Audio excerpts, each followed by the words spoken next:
ಈ ಕಾರ್ಯಕ್ರಮದ ಉದ್ದೇಶ ಒಂದೇ. ಕೆಲವೊಮ್ಮೆ ವೈಯಕ್ತಿಕವಾದಂತಹ ಬೇಡಿಕೆಯಾಗಿ ಅದು ಕಾಣಿಸಿದ್ರೂ ಅದಕ್ಕೊಂದು ರೀತಿಯ ಸಾರ್ವಜನಿಕ ಪ್ರಯೋಜನ ಇರುತ್ತೆ. ಈ ಪ್ರಕರಣ ಹಾಗೇ ಇದ್ದಂಗಿದೆ. ಇದು ನೇರವಾಗಿ ಸಂಪೂರ್ಣವಾಗಿ ಸಾರ್ವಜನಿಕ ಅಲ್ಲದೆ ಇರಬಹುದು, ಒಂದಿಷ್ಟು ವೈಯಕ್ತಿಕವಾಗಿ ಕೆಲವರಿಗೆ ಸಹಾಯ ಆಗಬಹುದು. ಆದರೆ ಅದರಿಂದ ಉದ್ಭವವಾಗುವ what we call it as ಒಂಥರ ಕ್ಯಾಸ್ಕೇಡಿಂಗ್ ಬೆನಿಫಿಟ್ಸ್, ಏನೋ ಮಾಡೋಕ್ಕೋಗಿ ಇನ್ನೇನೋ ಲಾಭ ಆಗತ್ತೆ ಕೆಲವು ಸರಿ.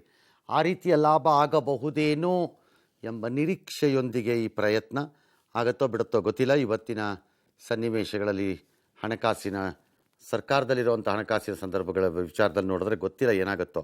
Let us see. ಮೊದಲು ರಾಯಚೂರಿನ ಈ ಕತೆ ನೋಡೋಣ. ರಾಯಚೂರಿನ ಲಿಂಗಸಗೂರು ತಾಲೂಕಿನ ಯರಡೋಣಿ ಗ್ರಾಮದಿಂದ 1.5 ಕಿಲೋಮೀಟರ್ ದೂರದಲ್ಲಿರುವ ಐತಿಹಾಸಿಕ ಸ್ಥಳ ರಾಮತೀರ್ಥ ತನ್ನದೇ ಆದ ಐತಿಹಾಸಿಕ ಹಿನ್ನೆಲೆಯನ್ನು ಹೊಂದಿದೆ. ಶ್ರೀರಾಮ ಲಕ್ಷ್ಮಣರು ನಡೆದಾಡಿರುವ ಸ್ಥಳ ಎನ್ನುವ ಐತಿಹ್ಯ ಹೊಂದಿರುವ ಈ ಪ್ರದೇಶದಲ್ಲಿ ಶ್ರೀರಾಮ ಬಿಟ್ಟ ಬಾಣದಿಂದಲೇ ಉದ್ಭವವಾಗಿದೆ ಎನ್ನಲಾದ ರಾಮತೀರ್ಥ ಈಗಲೂ ಜೀವಂತವಾಗಿದ್ದು ಕಡು ಬೇಸಿಗೆಯಲ್ಲೂ ಇಲ್ಲಿ ಜಲ ಹುಕ್ಕುತ್ತದೆ.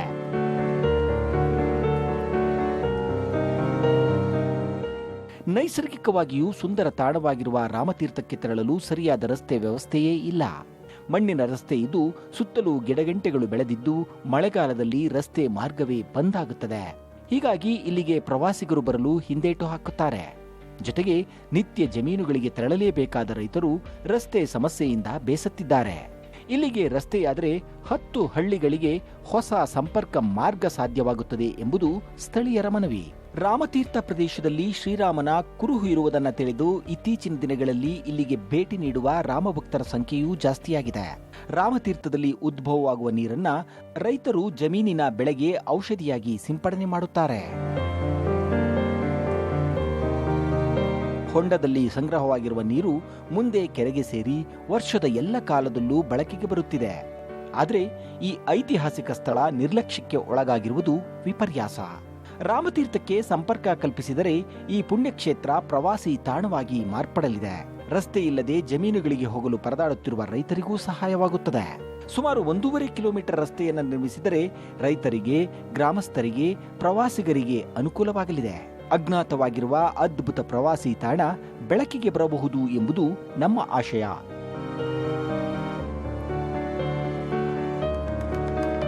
All right. ಈ ಕಥೆಯನ್ನು ನೋಡಿದ್ದೀರಿ. ಗ್ರಾಮಸ್ಥರಾದ ಶ್ರೀ ಅಮರೇಗೌಡ್ರು ನೀವಾ? ಸಿದ್ಧಲಿಂಗಪ್ಪ ಯಾರು? ನೀವು. ಗುಂಡಪ್ಪ ನೀವು. ರಾಮಲಿಂಗಯ್ಯ ನೀವು. ಏನು ಮಾಡ್ತೀರಿ ನೀವು? ಸರ್ ಒಕ್ಕಲ್ತನ ಮಾಡ್ತೀವಿ. ಅವರು ನಾವು ಹೋಟೆಲ್ ಬರ್ತೀವಿ ಸರ್. ಹೋಟೆಲ್ ಇದೆ ಸರ್ ಊರಲ್ಲಿ. ಎಲ್ಲಿ? ಎರಡೋಣ ಸರ್. ಎಷ್ಟು ಜನ ಇದ್ದಾರೆ ಅಲ್ಲಿ? ಅಲ್ಲಿ ಸುಮಾರು ಒಂದು 400-500 ಮನೆ ಇದೆ ಸರ್. ಅಷ್ಟಕ್ಕೊಂದು ಹೋಟ್ಲು ಓಡುತ್ತಾ? ಓಡ್ತು ಸರ್. 3 ಹೋಟ್ಲ್ ಇದೆ ಸರ್. ವಾ, ಬಿಸ್ನೆಸ್ ಇದೆಯಾ? ಹಾಂ ಸರ್. ಮನೇಲಿ ಯಾರು ಅಡುಗೆ ಮಾಡಲ್ವಾ ಹಂಗಾರೆ? ಮಾಡ್ತಾ ಸರ್. ಹಾಂ, ಓಕೆ. ನೀವೇನು ಮಾಡ್ತೀರಿ? ಉಳುಮೆ. ನಿಮ್ದು? ನಮ್ಮದು ಅರ್ಚಕ ವೃತ್ತಿ. ಅದು ಅರ್ಚಕ ವೃತ್ತಿ. ಎಲ್ಲಿ? ಅಮರೇಶ್ವರ ಕ್ಷೇತ್ರ, ಗುಡಗುಂಟ ಅಮರೇಶ್ವರ ಅಂತ. ಇಲ್ಲಲ್ಲ, ಬೇರೆ ಕಡೆ. ಹಾಂ ಸರ್. ಅಲ್ಲಿ ರಾಮತೀರ್ಥದಿಂದ 3 ಕಿಲೋಮೀಟರ್ ಗುಡಗುಂಟ ಅಮರೇಶ್ವರ ದೇವಸ್ಥಾನ. ಅಮರೇಶ್ವರ ದೇವಸ್ಥಾನ. ಏನು ಬೆಳಿತೀರಿ ನೀವು? ನಾವು ಕಡ್ಲೆ, ಶೇಂಗಾ, ಜೋಳ, ಸಜ್ಜಿ, ತೊಗರಿ ಎಲ್ಲ ಬೆಳಿತೀವಿ ಸರ್. ನೀರಾವರಿ ಐತೇನಾ? ನೀರಾವರಿ ಬೋರ್ವೆಲ್ ಹಾಕ್ತೀವಿ ಸರ್. ಬೋರ್? ಹೊರಭೂಮಿನೂ ಇದೇವೆ ಸರ್. ಹೊರಭೂಮಿ ನಿಮಗೆ ಕೃಷ್ಣ ಬರಂಗಿಲ್ಲ ಏನಲ್ಲಿ? ಬರಲ್ಲ ಸರ್. ಬಂದದ್ದು ಬಗಲಕ್ಕೆ ಬಂದ ಸರ್. ಆ ಕಡೆ ಎಡಗಡೆ ನೀರು ಕೊಟ್ಟಾರ ಸರ್. ಆ ಕಡೆ ಹೋಗೈತೆ. ನೀವು? ಸರ್ ಒಕ್ಕಲ್ತನ ಮಾಡ್ಸಂಗಂದು ಹೊಂಟೀವಿ ಸರ್. ತೋಟ ಮಾಡೀನಿ ಸರ್. ಎರಿನ ಇದಾವೆ ಸರ್. ತೊಗರಿ, ಜೋಳ, ಕಡ್ಲಿ, ಶೇಂಗಾ. ಬೋರ್ವೆಲ್ಲ? Borewell sir. ಆಯಿತು. ಈಗಿದು ರೋಡ್ ಮಾಡಿದ್ರೆ ಸಹಾಯ ಆಗ್ತದೆ ಅಂತ ನಿಮ್ಮ ಲೆಕ್ಕಾಚಾರ? ರೋಡ್ ಮಾಡಿದ್ರೆ ಒಂದು ಸ್ವಲ್ಪ ಸಹಾಯ ಸರ್. ಅದೊಂದು ಸ್ವಲ್ಪ ಎಡಗಡೆ ಒಂದು ಸ್ವಲ್ಪ ಅದು ಜಂಗಲ್ಲು ಗುಡ್ಡ ಐತೆ ಸರ್. ಅದೊಂದು ಸ್ವಲ್ಪ ಕೇಳ್ಬೇಕಂತ ಇಷ್ಟ. ಗುಡ್ಡ ಅಂತ ಕೇಳೋದಂದ್ರೆ ಅಲ್ಲಿ ಬರ್ಸ್ಕೊಡ್ಬೇಕೇನ? ಇಲ್ಲ ಸರ್, ಹಂಗೇನಿಲ್ಲ ಸರ್. ಅಲ್ಲಿ ಒಂದು ಸ್ವಲ್ಪ ಗಿಡ ಗಂಟೆಗಳು ಜಾಸ್ತಿ ಇದಾವಲ್ಲ ಸರ್. ಒಂದು ಬೋರ್ ಹಾಕ್ಸಿ ಒಂದು ನೀರಿನ ವ್ಯವಸ್ಥೆ ಮಾಡಿದ್ರೆ ಲಗ್ನ ಆಗ್ತಾವ ಸರ್. ಬ್ಯಾಸಿಗೆ ಟೈಮ್ನಾಗ ಅಲ್ಲೇ ಲಗ್ನನೇ ಜಾಸ್ತಿ ಆಗ್ತದೆ ಸರ್. ಈಗ ರೋಡಿಂದ ಅದೊಂದು ಆಗ್ಬಿಡ್ತಿ ಅಂದ್ರೆ ಆಯ್ತು ಸರ್. ಇಂಪ್ರೂವ್ ಆದಂಗೆ ಸರ್ ನಿಮ್ಮ ಕಡ್ಲಿಂದ ಇರೋದು ರೋಡ್ ಮಾತ್ರ. ಆಯ್ತು ಸರ್. ಆಯ್ತು ಸರ್. ಇನ್ನು ಮಿಕ್ಕಿದ್ದೆಲ್ಲ ಹೊಸ ಪೋಣಿಸ್ಬಿಡ್ರಿ. ರೋಡ್ದು ಹೇಳ್ತಾ ಇದ್ದೀರಿ. ರೋಡ್ ಮಾಡಿದ್ರೆ ಏನಾಗ್ತದೆ? ರೋಡ್ ಮಾಡಿದ್ರೆ ಎಲ್ಲರಿಗೂ ಅನುಕೂಲ ಆತ ಸರ್, ರೈತರಿಗೆ ಅನುಕೂಲ ಆತ ಸರ್, ದೇವಸ್ಥಾನಕ್ಕೆ ಹೋಗೋರಿಗೆ ಬರೋರಿಗೆ ಅನುಕೂಲ ಆತ ಸರ್. ಎಷ್ಟು ಜನ ಹೋಗ್ತಾರೆ ಅಲ್ಲಿ? ಬಹಳ ಜನ ಪ್ರವಾಸಿ ತಾಣವಾಗಿ ಪರಿವರ್ತನೆ ಆಗ್ತದೆ. ಹೆಂಗಾಗ್ಬಿಡತ್ತೆ? ಏನು ದೇಶದಲ್ಲಿ 1000 ಅವೇ ಪ್ರವಾಸಿ ತಾಣ? ಇಲ್ಲ ಸರ್, ಅಲ್ಲಿ ಸ್ವಲ್ಪ ಚೆನ್ನಾಗಿದೆ ಈಗ ಬೆಂಗಳೂರಿಂದ ಮಂದಿ ಅಲ್ಲಿಗೆ ಬಂದಾರೆ ಏನಂಗಾರೆ? ಸರ್ ಧಾರವಾಡಲಿಂದ ಬಂದಾರ ಸರ್. ಮೊನ್ನೆ ರಾಮನ್ ಇದು ಪೂಜೆ ಮಾಡಿದ್ದೇನೆ ಸರ್, ಭಾಳ ಮಂದಿ ಬಂದಾರ ಸರ್ ಅವತ್ತು. ಹಾಂ, ಹ್ಞೂ ಸರ್, ನಾವು ಅಲ್ಲಿ ಕಾರ್ಯಕ್ರಮ ಇಟ್ಕೊಂಡಿದ್ದೀವಿ ಸರ್ ಅವತ್ತು. ನಾವು ಲಗ್ನ ಆತ ಸರ್ ಅಲ್ಲಿ ಮದುವೆ ಭಾಳ ಆಗುತ್ತೆ ಸರ್. ಅಲ್ಲಿ ಸುತ್ತಲೂ ಹಳ್ಳಿ ಒಂದು 10-15 ಹಳ್ಳಿದೇವಲ್ಲ ಸರ್, ಅಲ್ಲಿ ಒಂದು ಸ್ವಲ್ಪ ನೆರಳು ಅಲ್ಲಿ ಅಂದ್ರೆ ಏನು ವ್ಯವಸ್ಥೆ ಇಲ್ಲ ಸರ್, ಅಷ್ಟೇ, ಯಾವುದು ವ್ಯವಸ್ಥೆ ಇಲ್ಲ ಸರ್. ಒಂದು ಬೋರ್ವೆಲ್ ಒಂದು ರೋಡ್ ಆಗಿಬಿಡ್ತೀನಿ ಆಯ್ತು ನೋಡಿ ಸರ್, ಮತ್ತೆ ಎಲ್ಲ ಆಯ್ತಾ? ಆಮೇಲೆ ಇಲ್ಲ ಸರ್, ಮುಂದೆ ಮತ್ತೆ ಹಂಗೆ ಮಾಡಲ್ಲ ಸರ್. ರೋಡ್ ಆದ್ರೆ ಸ್ವಲ್ಪ ಜನಗಳಿಗೆ ತೊಂದರೆ ಆಗಲ್ಲ ಸರ್, ಬರ್ತಾರೆ ಹೋಗ್ತಾರೆ, ಪ್ರವಾಸ ಮಂದಿರ ಬರ್ತಾರಲ್ಲ ಸರ್, ಅವ್ರಿಗೆ ಅನುಕೂಲ ಆಗುತ್ತೆ ಸರ್. ನಿಮ್ಗೇನು ಅನುಕೂಲ ಆಗ್ತದೆ? ಅವ್ರಿಗೆಲ್ಲ ರೋಡ್ ಆಗ್ತದೆ, ಇಲ್ಲ ಜನಗಳಿಗೆ ಅನುಕೂಲ ಆಗುತ್ತೆ, ಹೊಲ ಗದ್ದಿಗೆ ಹೋಗ್ತಾರೆ, ಏನೋ ಮಾಡ್ತಾರೆ, ಬರ್ತಾರೆ, ಬರೋರಿಗೆ ಏನು ಅನುಕೂಲ ಆಗುತ್ತೆ ಅಂತ. ಬೇಸಾಯ ಮಾಡ್ಕೊಂಡು ನಿಮ್ಗೇನಾಗ್ತದೆ?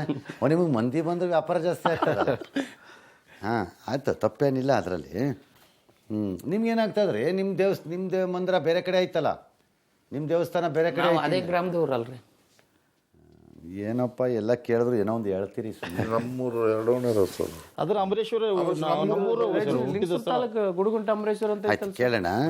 ಈಗ ಸರ್ಕಾರದಾಗ ಎಷ್ಟು ಫಂಡ್ಸ್ ಹೆಂಗೈತಿ ನನಗೇನು ಗೊತ್ತಿಲ್ಲ ಈಗ.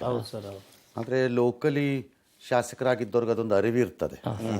ಅಂದರೆ ಎಷ್ಟು ಐತಿ, ಎಷ್ಟು ಇಲ್ಲ, ಯಾವುದಕ್ಕೆ ಕೊಡ್ಬೋದು ನಾವು, ಯಾವುದಕ್ಕೆ ಕೊಡೋಂಗಿಲ್ಲ ಈ ಕಾಲದಲ್ಲಿ. ಯಾಕಂದರೆ ಈ ವರ್ಷ ಅವ್ರಿಗೆಲ್ಲ ಒಂಚೂರು ಕೊಂಚ ಸಮಸ್ಯೆ ಆದಂಗೆ ಐತಿ.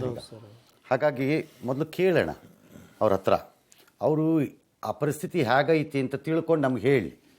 ಅದಾದಮೇಲೆ ಈಗ ಅಲ್ಲದೇ ಇದ್ದರೂ ಯಾವಾಗಲೂ ಇನ್ನು 3 ತಿಂಗಳೋ 4 ತಿಂಗಳೋ ಆದರೂ ಸರಿ, ಅದು ಎಂದಾಗ್ಬೋದು ಏನು ಅಂತ ಪ್ಲ್ಯಾನ್ ಮಾಡೋಣ. ಆಯಿತಾ?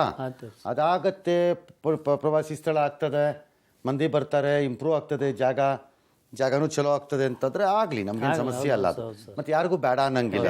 ಈ ಕ್ಷೇತ್ರದ ಮಾನ್ಯ ಶಾಸಕರಾಗಿರುವಂಥ ಶ್ರೀ ಮಾನಪ್ಪ ವಜ್ಜಲ್ ಅವರು, ಲಿಂಗಸೂಗೂರು ಕ್ಷೇತ್ರದ ಶಾಸಕರು, ನನ್ನ ಜೊತೆ ಸಂಪರ್ಕದಲ್ಲಿ ಕೂಡ ಇದ್ದಾರೆ.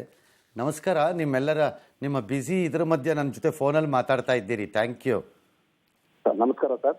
ನಮಸ್ಕಾರ, ಚೆನ್ನಾಗಿದ್ದೀರಾ? ಚೆನ್ನಾಗಿದ್ದೀವಿ ಸರ್. ರಂಗನಾಥ್ ಸರ್ ಚೆನ್ನಾಗಿದ್ದೀವಿ. ಅದೇ ನಾನು ಹೇಳಿದೆ, ಈಗ ಬ್ಯುಸಿ ಇದ್ರು ನನ್ನ ಜೊತೆ ಫೋನಲ್ಲಿ ಮಾತಾಡಕ್ಕೆ ಬಂದ್ರಲ್ಲ ಅಂತ. ರಂಗನಾಥ್ ಸರ್ ಮಾತಾಡ್ತಾರ ಅಂದ್ರೆ ಬರ್ಲೇಬೇಕಲ್ಲ ಸರ್. ಈಗ ಹಾಗೇನಿಲ್ರಿ ಸರ್, ನೀವು ನಾನು ಈ ಮಂದಿಗೆ ಹೇಳ್ದೆ, ನನ್ನ ಹತ್ರ ಬಂದವ್ರಿಗೆ, ನಂಗೆ ಗೊತ್ತಿಲ್ಪ ಈಗ ಸರ್ಕಾರದಾಗೆ ಫಂಡ್ಸು ಗಿಂಡ್ಸು ಎಲ್ಲ ಹೇಗೆ ಮೂವ್ ಆಗ್ತಾ ಇದೆ, ಏನು ಅರ್ಥ ಆಗ್ತಿಲ್ಲ ನನಗೆ. ಸ್ವಲ್ಪ ಕಷ್ಟ ಐತಿ ಎಲ್ಲರಿಗೂ ಪಾಪ ಇವಾಗ. ಹಾಗಾಗಿ ಇದು ಹೇಗಾಗ್ತದೆ ಅನ್ನೋದು ಅವ್ರಿಗೆ ಅರಿವಿಗಿರ್ತದೆ. ಅವರೇ ತೀರ್ಮಾನ ಮಾಡಲಿ ಬಿಡ್ರಪ್ಪ ನೀವು ಅಂತಂದೆ. ಏನು ಮಾಡೋಣ ಅಂತೀರಿ ಸರ್? ಅದು ರಾಮ ತೀರ್ಥ ಅಂತಕ್ಕಂಥದ್ದು ಒಂದು ದೊಡ್ಡ ಒಂದು ಐತಿಹಾಸಿಕ ಸ್ಥಳನೇ ಆಗಿಬಿಟ್ಟಿದೆ ಅಲ್ಲಿ. ರಾಮರು ಲಕ್ಷ್ಮಣರು ಅವತ್ತೇನು ಲಂಕೆಗೆ ಹೋಗುವಾಗ ಬಹುಶಃ ಒಂದು ಪುಣ್ಯಕ್ಷೇತ್ರ ಬರ್ತೈತೆ ಅಂಬರೀಶ್ವರ ಅಂತಕ್ಕಂಥದ್ದು. ಸುಮಾರು ಲಕ್ಷಾಂತರ ಜನರು ಈಗಲೂ ಕೂಡ ಜಾತ್ರಾ ಮಹೋತ್ಸವದಲ್ಲಿ ಲಕ್ಷಾಂತರ ಜನರು ಸೇರಿ ರಥವನ್ನು ಎಳಿತಕ್ಕಂಥದ್ದು ಈ ಒಂದು ದೊಡ್ಡ ಇತಿಹಾಸ ಆ ಭಾಗದಲ್ಲಿ. ಬ್ಯೂಟಿಫುಲ್. ಆ ದೇವಸ್ಥಾನದಲ್ಲಿ ಹೋಗುವಾಗ ಆ ದೇವಸ್ಥಾನ ಕ್ಷೇತ್ರದಲ್ಲಿ ಒಂದಿಷ್ಟು ಋಷಿಮುನಿಗಳು ಸಿಗ್ತಾರಂತೆ, ರಾಮ ಲಕ್ಷ್ಮಣರಿಗೆ. ಆ ಋಷಿಮುನಿಗಳ ದರ್ಶನ ತಗೊಂಡು ಆ ಋಷಿಮುನಿಗಳು ಇವ್ರ ದರ್ಶನ ತಗೊಂತಾರಂತೆ ರಾಮನವ್ರದ್ದು. ಸರಿ, ತಗೊಂಡಾಗ ಮುಂದೆ ಹೋಗುವಾಗ ಹಾಗೆ ಒಂದು ರಾಮ ತೀರ್ಥ ಅಂತ ಈಗ ಒಂದು ಇತಿಹಾಸ ತಾವು ಏನು ಇದನ್ನ ಪ್ರಚಾರ ಮಾಡ್ತಾ ಇದ್ರಲ್ಲ ಈಗ, ಇದು ಒಂದು ಈಗಾಗಲೂ ಕೂಡ ಒಂದು ಆ ಕ್ಷೇತ್ರ ಬಹಳಷ್ಟು ಬೆಳವಣಿಗೆ ಆಗಿದೆ.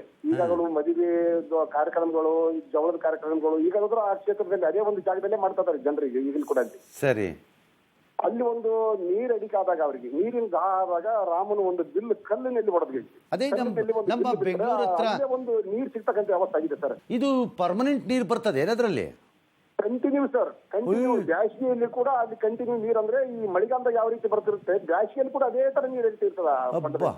ಕರೆಕ್ಟ್. ರಾಮನ ಶಿವನಲ್ಲಿ ಇರ್ತಕ್ಕಂಥ ಭಕ್ತಿ ಮತ್ತು ರಾಮನ ಶಕ್ತಿ ಈಗ ಈ ಮಂದಿ ಊರ್ನವ್ರು ನನಗೇನ್ ರಿಕ್ವೆಸ್ಟ್ ಮಾಡ್ತಾರಂದ್ರೆ, ಸರ್ ಶಾಸಕರು ಮನಸ್ಸು ಮಾಡಿ ಮಾಡಿದ್ರೆ 1-1.5 ಕಿಲೋಮೀಟರ್ ಬರ್ಬೋದು ನೋಡ್ರಿ, ಅದು ಆ ರೋಡ್ ಒಂದು ಚಲೋ ಮಾಡ್ಬಿಟ್ರೆ ಆತ ನಮ್ಗೆ ಪ್ರಾಬ್ಲಮ್ ಸಾಲ್ವ್ ಆಗ್ತದೆ ಅಂತಾರೆ. ಖಂಡಿತವಾಗಿ ಸರ್. ರೋಡ್ ಅಷ್ಟೇ ಅಲ್ಲ ಸರ್, ಅಲ್ಲಿ ರೋಡಿನ ಜೊತೆಗೆ ಸರ್ ಕೆಲವೊಂದಿಷ್ಟು ಮೂಲಭೂತ ಸೌಕರ್ಯಗಳು ಕೂಡ ಒದಗಿಸಬೇಕಾಗಿದೆ. ಅದು ಬಹಳ ಅವಶ್ಯಕತೆ ಇದೆ ನಮ್ಗೆ. ನಾನು ಕೇಳೋದು ಬರೀ ಒಂದು ರೋಡು, ಒಂದು ಕುಡಿಯಕ್ಕೆ ನೀರು ಸಿಕ್ಕಿದ್ರೆ ಸರ್ ರೋಡ್ ಅಂತೂ ಖಂಡಿತವಾಗಿ ನಾನು ಮಾಡೇ ಮಾಡ್ತೀನಿ ಸರ್. ರೋಡ್ ಅಲ್ಲಿ ಯಾವುದೇ ಒಂದು ನನ್ನ ಫಂಡ್ ಬಂದಾಗ, MLA ಶಾಸಕರ ಫಂಡ್ಗಳು ಬಂದಾಗ ಅದೇ ನಾನು ಹೇಳಿದೆ ಅವ್ರಿಗೆ ಈಗ ಅದನ್ನ ಖಂಡಿತವಾಗಿ ಸರ್ ಕರೆಕ್ಟ್ ಆಗಿ ಹೇಳಿದ್ರಿ ಸರ್ ತಾವು. ನಂಗೆ ಹೇಳಿದ್ದೀನಿ, ದಯವಿಟ್ಟು ಅದೊಂಚೂರು ರೋಡು ಒಂದು ಬೋರೋಗಿರೋ ಹಾಕ್ಸಿ ಚಲೋ ಸ್ವಲ್ಪ ನೀರ್ಗಿರೋ ಹಂಗೆ ಮಾಡಿದ್ರೆ ಸಾಕು ನಮ್ಗೆ. ಇಲ್ಲ ಸರ್, ಆ ಕ್ಷೇತ್ರದಲ್ಲಿ ಒಂದ್ ಸ್ವಲ್ಪ ನಾವು ಹೆಚ್ಚಿನ ಒಂದು ಕಾಳಜಿ ವಹಿಸಿ ಇಡೀ ಆ ಆಮೇಲೆ ರಸ್ತೆದ ಗತಿಯಲ್ಲಿ ವರ್ಷಕ್ಕೊಂದ್ಸರಿ ಅಲ್ಲೊಂದು ಒಳ್ಳೆ ರಾಮೋತ್ಸವ ಆರ್ಗನೈಸ್ ಮಾಡಿಸ್ರಿ. ಆಗಲಿ ಸರ್. ಬಹಳ ಸಾವಿರಾರು ಮಂದಿ ಬರ್ತಾರೆ. ಮತ್ತೆ ನಮ್ಮಂತವ್ರು ಯಾವತ್ತಾರ ಒಂದಿನ ಬಂದು ಲಕ್ಷ್ಮಣ ತೀರ್ಥ ನೋಡ್ಕೊಂಡು ಹೋಗ್ಬೋದು. ಖಂಡಿತವಾಗಿ ಸರ್, ರಸ್ತೆ ಮತ್ತು ಆ ರಸ್ತೆದ ಗತಿಯಲ್ಲಿ ಮೂಲಭೂತ ಸೌಕರ್ಯ ಕೂಡ ನಾನು ಪ್ರಯತ್ನವನ್ನು ಮಾಡ್ತೀನಿ ಸರ್ ಬೆಳವಣಿಗೆಗಾಗಿ. ಅಷ್ಟು ಮಾಡೋಣ ಸರ್. ಹಾಗಾದ್ರೆ ಖಂಡಿತವಾಗಿ sir. Thank you sir. Thank you sir. ಧನ್ಯವಾದ ಸರ್. ನಮಸ್ಕಾರ. ಈಗ ಈ ವರ್ಷ ಏನಾಗೈತಿ, ನಾನು ಸುಮ್ಮನೆ ಸುಳ್ಳು ಹೇಳೋಕ್ಕಾಗಂಗಿಲ್ಲ. ಸರ್ಕಾರದಾಗ ಭಾಳ ಫಂಡ್ಸ್ದು ಸಮಸ್ಯೆ ಆಗಿ ಕೆಲವ್ರಿಗೆ ಮೂವ್ ಆಗಿಲ್ಲ, ಕೆಲವ್ರು ಕಡಿಮೆ ಆಗೈತಿ, ಕೆಲವ್ರು ಕೊಡೋದನ್ನು ಕೊಡೋಕ್ಕಾಗ್ತಿಲ್ಲ ಅವ್ರ ಕೈಲಿ. ಈ ವರ್ಷ ಮಾರ್ಚ್ ಕಳೆದ ಮ್ಯಾಗೆ ಎಲ್ಲ ಸ್ವಲ್ಪ ಏನೋ ರಿಪೇರಿ ಮಾಡ್ಕೋತೀವಿ ಅಂತ ಇದ್ದಾರೆ. ಅವಾಗ ಬರುತ್ತೆ ಅದ್ರದ್ದು ಫಂಡ್ಸು. ನಾನು ಅವ್ರು ಕೂಡ ಮಾತನಾಡೋದನ್ನು ಮಾಡಿಸೋಕ್ಕೆ ಹೇಳ್ತೀನಿ. ಹೋಗಿದ್ವಿ ಸರ್, ನಾವು ಭೇಟಿಯಾಗಿದ್ವಿ. ಆಗತ್ತೆ. ಈಗ ನನ್ನ ಹತ್ರ ಅವರು ಒಮ್ಮೆ ಮಾತು ಕೊಟ್ಟ ಮ್ಯಾಗ ಇಲ್ಲ ಅನ್ನೋಂಗಿಲ್ಲ ಇನ್ನು. ಇಲ್ರಿ ಮಾಡ್ತಾರೆ ಹೇಳ್ಯಾರ ಸರ್. ಹಾಂ, ಹಂಗಾಗಿ ನನಗೆ ಮಾತು ಕೊಟ್ಟಿದ್ದಾರೆ ಅಂದರೆ ಮಾಡ್ತಾರೆ ಅಂತ ಅರ್ಥ. ಏನಪ್ಪ ಅಂದರೆ ಸ್ವಲ್ಪ ತಾಳ್ಮೆ ಇರಲಿ. ಒಂದು 3 ತಿಂಗಳು ಹಿಂಗೆ ಆಗ್ಬೋದು. ಸರ್ಕಾರಿ ಕೆಲವು ಸರ್ಕಾರಿ ಕಾಮಗಾರಿಗಳನ್ನು ನಾವು ಮನೆ ಕಟ್ಟದಂಗೆ ಮಾಡಂಗೆ ಬರಂಗಿಲ್ಲ. ಅದು ಅದಕ್ಕೆ ಎಂಥದ್ದೋ ಯಾವ ಒಬ್ಬನಿಗೆ ಟೆಂಡರ್ ಕೊಡು ಅಂತಾರೆ, ಇನ್ಯಾವನೋ ಒಬ್ಬ ಇನ್ನೇನೋ ಒಂದು ಹೇಳ್ತಾನೆ, ಇನ್ನೊಂದು ಮತ್ತೊಂದು ಮಾಡ್ತಾನೆ. ಮಾಡದೇ ಇದ್ದರೆ ಟೆಂಡರ್ ಕೊಡದೆ ನೀನು ಯಾಕೆ ಮಾಡಿದೆ ಅಂತೀವಿ ನಾವೇನೇ. ಮೇಲೆ ಇವೆಲ್ಲ ಗೋಜಲಾಗ್ತದೆ. ಒಂದು 2-3 ತಿಂಗಳು ಸುಮ್ಮನೆ ಇರ್ರಿ. ಅಲ್ಲಿ ಹೊನ್ನಳ್ಳಿ ಸರ್, ಹೊನ್ನಳ್ಳಿಯಿಂದ ಅಂಬರೀಶ್ವರ ತನಕ ರೋಡ್ ಇಟ್ಟು ರಾಮಲಿಂಗ ರೋಡ್ ಯಾವ ರೋಡನ್ನ ಈಗ ನಮ್ಮ ಹುಡುಗರಲ್ಲಿ ಹೇಳ್ತಾ ಇದ್ದಾರೆ. ಅಂದ್ರೆ ನಮ್ಮ ಕರೆಸ್ಪಾಂಡೆಂಟು ಕೂಡ ಅಲ್ಲಿ ನೋಡಿದಾರೆ ಹೋಗಿ. ಅವ್ರು ಯಾವ ಜಾಗ ಹೇಳ್ತಿದ್ದಾರೆ ಆ ಜಾಗ ಮಾಡಿಸ್ತೀನಿ. ಅರ್ಥ ಆಯ್ತಾ? ಯಾರು ಹೇಳಿದ್ರು ನಾ ಮಾಡಲ್ಲ. ನಮ್ಮ ಹುಡುಗ ಅಲ್ಲಿ ಹೋಗಿದ್ದಾನೆ, ಅವ ಎಲ್ಲ ನೋಡಿದಾನ. ಅವನು ಇದಾಗಬಹುದು ಅಂತ ಅವ್ನು ಹೇಳ್ತಿದ್ದಾನೆ. ಆ ಜಾಗನೇ ನನ್ನ ಮನಪ್ಪಜ್ಜಲ್ ಅವ್ರಿಗೆ ಹೇಳಿ ನಾ ಮಾಡಿಸ್ತೀನಿ. ಆಯ್ತಾ? ಒಂದದು. ಎರಡನೇದು, ನೀವು ಹೇಳ್ದಂಗೆ ಅಲ್ಲಿ ಒಂದು ಸ್ವಲ್ಪ ಚಲೋ ಕುಡಿಲಿಕ್ಕೆ ನೀರ್ಗೀರಾದ್ರೆ ಇನ್ನು ಚಲೋ ಆಗ್ತದೆ ನೋಡ್ರಿ ಸರ್ ಅಂತಂತಾರೆ. ಅದಾಗ್ಲಿ. ಅದಾದ್ಮೇಲೆ ಮಂದಿ ಬರಕ್ ಸ್ಟಾರ್ಟ್ ಆದ್ಮ್ಯಾಗ ಆಟೋಮೆಟಿಕ್ ಆಗಿ ಇಂಪ್ರೂವ್ ಆಗ್ತದ್ರಿ, ಬೆಳೆದು ಬಿಡ್ತದ್ರಿ, ಅದ್ರ ಪರಗದ ಆಗ್ತದ ಬೆಳವಣಿಗೆ ಅಲ್ವಾ? ಮತ್ತ ರೋಡ್ ಆಗೋದ್ರಿಂದ ಯಾರು ಅಡ್ಡ ಆ ಕಡೆ ಈ ಕಡೆ ಜಮೀನಿರೋ ರೈತರಿಗೆ ಹೊಲಕ್ಕೆ ಗಿಲಿಕ್ಕೆ ಹೋಗಕ್ಕೆ ಹೆಲ್ಪ್ ಆಗ್ತದೆ ಅಂದ್ರೆ ಆಗ್ಲಿ ಬಿಟ್ಟು ಜಮೀನು ಎಲ್ಲ ಆರಾಮ್ ಅವ್ರ ಪಡಗೋರು ಹೆಲ್ಪ್ ಮಾಡ್ಕೋತಾರೆ. ಮಾಡಿಸ್ಕೊಡೋದು ನನ್ನ ಕೆಲಸ. ಆಯ್ತಾ? ಬಟ್ ಟೈಮ್ ಬೇಕು. ನಾಳೆ ಆಗಂಗಿಲ್ಲ. ಹೋಗಿ 15 ದಿನ ಆಗ್ತಿದ್ದಂಗೆ ಎಲ್ಲ ಮಂದಿ ಸಿಕ್ಕಿ ಏನ್ರಪ್ಪ ಬೆಂಗಳೂರಿಗೆ ಹೋಗಿ ಬಂದ್ರಲ್ಲ ಟಿವಿ ಆಗಿ ಎಲ್ಲಾಯ್ತಾ ಏನಿಲ್ವಲ್ಲ ಹಂಗಂದ್ರೆ ನಾನು ಕೇಳಂಗಿಲ್ಲ. ಕೇಳಂಗಿಲ್ಲ. ನಾನು ಈಗಲೇ ಹೇಳ್ಬಿಟ್ಟಿದ್ದೀನಿ. ಒಂಚೂರು ಟೈಮ್ ಆಗ್ತದೆ. ನೀವೇನ್ ಮಾಡ್ರಿ, ಊರಿನ ಮಂದಿ ಇಷ್ಟೆಲ್ಲ ಆಸಕ್ತಿ ತಗೊಂಡ್ ಬಂದಿದ್ದೀರಿ, ಅವ್ರು ಕೂಡ ಮಾತಾಡಿ. ಅವ್ರಿಗೂ ಗೊತ್ತೈತಿ ಇಲ್ಲಿ ಏನೈತಿ ಏನಿಲ್ಲ ಅನ್ನೋದು ಅವ್ರಿಗೂ ಅರಿವೈತಿ. ಹಾಗಾಗಿ ಅವ್ರು ಕೂಡ ಮಾತಾಡಿ ಒಂದು ಕಮಿಟಿ ಮಾಡಿಸಿ ಅವ್ರ ನೇತೃತ್ವದಲ್ಲೇ ಮಾಡಿಸಿ ಈ ಗ್ರಾಮೋತ್ಸವ ನಡೆದಾಗ ಒಂದು ಚಲೋ ಒಂದು ಕಾರ್ಯಕ್ರಮ ಮಾಡಿದ್ರೆ ಮಂದಿ ಬಂದು